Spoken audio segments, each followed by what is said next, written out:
Hi guys, Mrs. G back again with some more maths reasoning practice. These are questions that help you answer calculations that you can use the inverse operation to find the answer. Now, inverse operation, that sounds very complicated. These questions can be solved by using the inverse operation or facts linked to the numbers you're given that you already know. Inverse means the opposite. What is the inverse relationship between addition and subtraction? Addition and subtraction are called inverse operations because one operation can undo the other one. So if I add 3 to 5, 1, 2, 3, altogether I've got 1, 2, 3, 4, 5, 6, 7, 8. Okay, the opposite, instead of adding 3, if I take away 3, 1, 2, 3, I would get back to the number 5. So by taking away the 3, I undo the adding that I've just done. Okay. Now, we also can use the idea of the inverse, the opposite operation, with multiplication and division. They are connected. When we think about fact families and the houses in class, okay, multiplication and division are inverse operations because one operation can undo the other.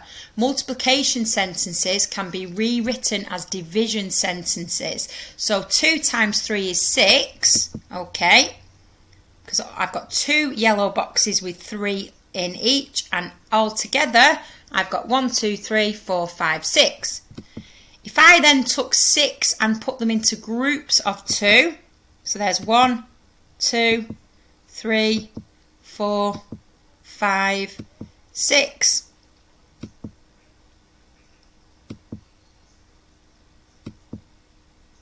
I would have 3 equal groups. If I took the 6 and instead of times by 3 I divided by 3, I would have 2 groups of 3. Okay, sounds complicated. Let's just have a look at this together. Don't worry too much about it. So write the missing numbers. 79 is the same as 70 add something. 23 is the same as something add 3. Now, you could use inverse facts here, or you could just use your knowledge of tens and ones. Okay, so let's look at the first one with the idea of doing the opposite operation. So it says 70 add. So the opposite of adding 70 is taking away 70. So if we think about what 79 take away 70 means, we should get the answer. So if I cover up the tens number, how many will I be left with? That's it. 79 is the same as 70 add 9. Well done. So instead of adding 3, we could do 23 take away 3, the opposite of adding 3, to get the missing number. So we want to subtract. We're going to count back, put 3 fingers up. Let's take away 3 from 23. 23, 22, 21, 20. If you knew that without doing that and you could use place value, well done to you. Fantastic. Number 3, Ben puts 15 buttons on a table. He hides some of them under his hand. How many buttons is Ben hiding? So he's got 1, 2, 3, 4, 5 there. Okay, so if we do, so they're asking you that the 5 that he's got out add something is 15.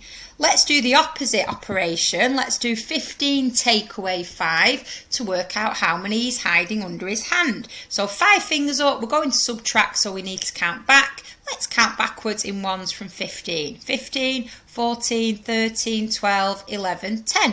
15 take away 5 is 10. Well done. Oh, another one of this, they like this sort of question.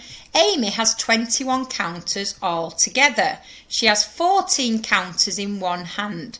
How many counters does she have in the other hand? So this is telling you that 21 take away 14 is something. Now, if we do 14 add something, we can count on to get to 21. So 14, 15, 16, 17, 18, 19, 20, 21. 14 add 7 is 21. Okay, number 4. Amy writes an answer to the calculation below. 57 take away 31 is 26. Now write an addition to check Amy's answer. So this is a fact family question. We've got the numbers 57, 31 and 26 living in a house together. These numbers are connected. So in a subtraction, you start with the biggest number. But the addition is the opposite. So the opposite of going to the start is going to the end. And when we add, we always make a bigger number. So we've used the number 57. Okay, so then I'm just going to choose the one of the other two numbers and put that in the box first. Okay, and then I've only got the number 31 left. And you're just playing around with the numbers there. You're using what you know about subtraction. Always start with the biggest number. Addition, we make the biggest number. And you're just thinking about fact families there. Number 7, complete these sums. 1 is done for you. 3 add 7 equals 10. 33 add something equals 40. And so we could do the opposite of adding 33. We can do 40 take away 33. We haven't got 33 fingers, so we can't count back, but we can count from 33 to up to 40 to find the difference. 33, 34, 35, 36, 37, 38, 39, 40, 7 fingers. And those clever children amongst you will notice that there's got 3 ones in 33, and 3 and 7 always go together to make a multiple of 10. Okay, last one. Something add 7 equals 80. Instead of adding the 7, we can do 80 take away 7 and work the answer out. We're going to subtract, we need to count back. 7 fingers up, 80 in our heads, 79, 78, 76, 75, 74, 73, 73. Well done. Okay, I'm going to count back again because I got a little bit mixed up there. 7 fingers up, Mrs. G. You want to subtract, you've got to count back. I think I was rushing then, and a special agent never rushes. I'm sorry about that. 80, 79, 78, 77, 76, 75, 74, 73. Well done. 9. Write the missing number in the box. 13 add 6 equals 10 add something. Okay, so 13 add 6. Let's work out that first of all. 13, 6 fingers up, we're adding on. 13, 14, 15, 16, 17, 18, 19. So instead of adding 10, if we do 19 take away 10, we take the 10 away, that will give us the answer. And the answer is 9. Well done. Okay, number 10. Write the same number in both boxes to make the sum correct. Something adds something, there's 2 lots of something equals 26. So it's saying something times 2 is 26. Now the opposite of timesing by 2 is dividing by 2. So 26 divided by 2. Let's divide the 10s and divide the 1s to work this out. 20 divided by 2 is 10. 6 divided by 2, 2, 4, 6 is 3. So we've got 1 10 and 3 1s, and 13 add 13 is 26. Well done. Okay, number 6. Sam plays a maths game.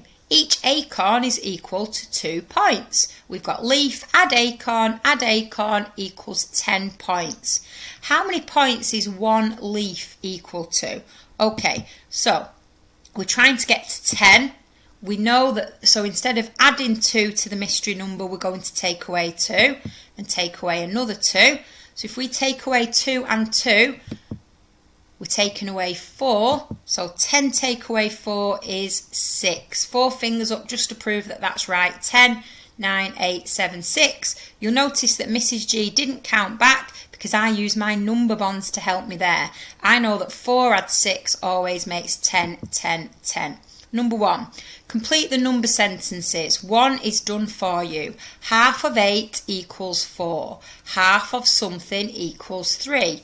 Now doubling and halving are opposites, and fractions are divide. So the opposite of divide by 2 is times by 2. So that's what they did with the number 4. They did 4 multiplied by 2, and that's how they got 8. So we need to divide something by 2, and we get the answer 3. The opposite of divide by 2 is multiply by 2. So 3 times 2, 3 fingers up, 2, 4, 6. Half of 6 is 3. This is quite tricky, but well done for having a go. Leave me a like if you'll be tuning in next time. Bye for now.